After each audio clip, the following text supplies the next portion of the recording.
शनिवार रात तकरीबन 11:30 बजे मैं ऑफिस से घर को बाइक से निकला ही था कि कुछ ही दूरी पर एक लड़की नजर आई। सलवार सूट पहने, मदद का हाथ लिए इशारे से। मैंने बाइक रोकी तो साथ से ऑटो निकल गया। मैंने कहा, जी कहिए। वो गुस्से से बोली, मैंने ऑटो को हाथ दिया था, इतनी देर में बड़ी मुश्किल से आया था और आपकी वजह से वो भी निकल गया। मुझे भी बुरा लगा, सोचा इतनी रात को अकेली लड़की मेरी गलतफहमी की वजह से परेशान हो गई। मैंने तुरंत माफ़ी मांगी और लिफ्ट के लिए पूछा। उसने साफ मना कर दिया। मैंने फिर कहा, रात बहुत हो चुकी है और आप अकेली हो, मगर वो तो गुस्साए मूड में थी।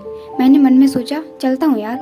फिर सोचा, इस वक्त सुनसान सड़क, अकेली लड़की, भगवान ना करे कहीं कुछ गलत हो गया तो।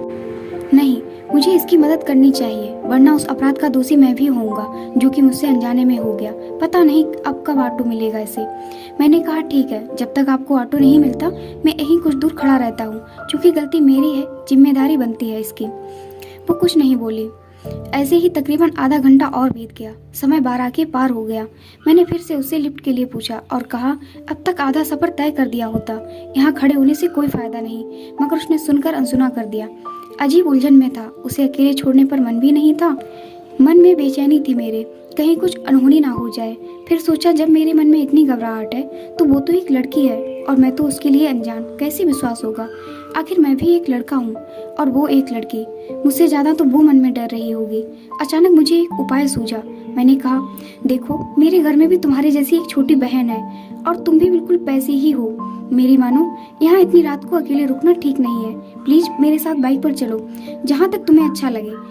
मेरे इन शब्दों से वो कुछ राहत की मूड में आई और बोली, आप जाइए, मैं कोई ना कोई उपाय कर लूंगी। मैंने कहा, मुझे ही यहाँ रुके 1 घंटा होने जा रहा है, ऑटो तो दूर, आदमी भी नजर नहीं आ रहा, प्लीज चलो। मैंने आपको अपनी बहन बोला, फिर भी आप मुझ पर शक कर रही हो। मगर उसने फिर से मना कर दिया। तभी मैंने अपना पर्स खोला और उससे बोला, देखो, इसमें मेरी फोटो है, पहचान पत्र है, ड्राइविंग लाइसेंस, आधार कार्ड है, इसे अपने पास रख लो। जब अपने घर या किसी सुरक्षित जगह पहुंच जाओ तो लौटा देना। उसे पर्स में आधार कार्ड निकाला और पढ़ा। दीपक, हाँ मेरा नाम है। देखो, अब प्लीज मना मत करना। तुम्हारे घर में तुम्हारे मम्मी पापा, भाई बहन इंतजार करते होंगे। वैसे कर तो मेरे मम्मी पापा और बहन भी रहे होंगे, परेशान भी हो रहे होंगे। अब चलो। वो थोड़ा सा मुस्कुराई और बाइक पर बैठ गई। मैंने पूछा, कहाँ है तुम्हारा घर? वो बोली, आप चलते रहो, जहाँ लगेगा वहाँ बता दूंगी। तकरीबन 1 घंटा लगातार बाइक चलती रही। वो कुछ नहीं बोली, लगभग 40 किलोमीटर। अचानक बोली, बस बस यहीं रोक दो, और तुरंत एक सड़क से कॉलोनी की ओर जाने वाले रास्ते पर दौड़ पड़ी। चंद मिनटों में वो मेरी आंखों से ओझल हो गई। खैर, मन में सुकून था, चलो वह घर के पास तो पहुंच गई। जैसे तैसे घर पहुंचा तो 3 बज चुके थे। पापा बहुत गुस्सा हो रहे थे, मम्मी और बहन भी जाग रहे थे। यकीनन वो सभी चिंतित थे और गुस्सा भी। सो बिना कुछ बताए मैं चुपचाप अपने कमरे में चला गया। अगले दिन रविवार था, सो आराम से सो रहा था। अचानक 11 बजे छोटी बहन ने आकर झकझोरा, भैया उठो, कोई लड़की आई है, उसके मम्मी पापा भी हैं, क्या कोई लफड़ा कर दिया क्या? और हंसने लगी। पापा बुला रहे हैं नीचे, जल्दी चलो। पागल है मैं और लफड़ा, शैतान कहीं की। आज कच्ची नींद में तुरंत बनियान पहने नीचे आया। देखा तो वही रात वाली लड़की और एक अंकल आंटी साथ में थे।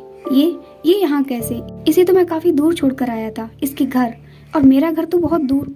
इससे पहले मैं कुछ पूछूं, वो उठकर आई और बोली, भैया हैरान हो गए ना, मैं यहाँ कैसे? आपका पर्स जिसमें आपका पैन कार्ड, आधार कार्ड है, उसी से पता लेकर मम्मी पापा के साथ आई हूँ। आपने बीती रात मेरी इतनी मदद की और मैंने आपको शुक्रिया तक नहीं बोला, उल्टा आपके जरूरी दस्तावेज भी ले गई। पहले थैंक यू, फिर सॉरी।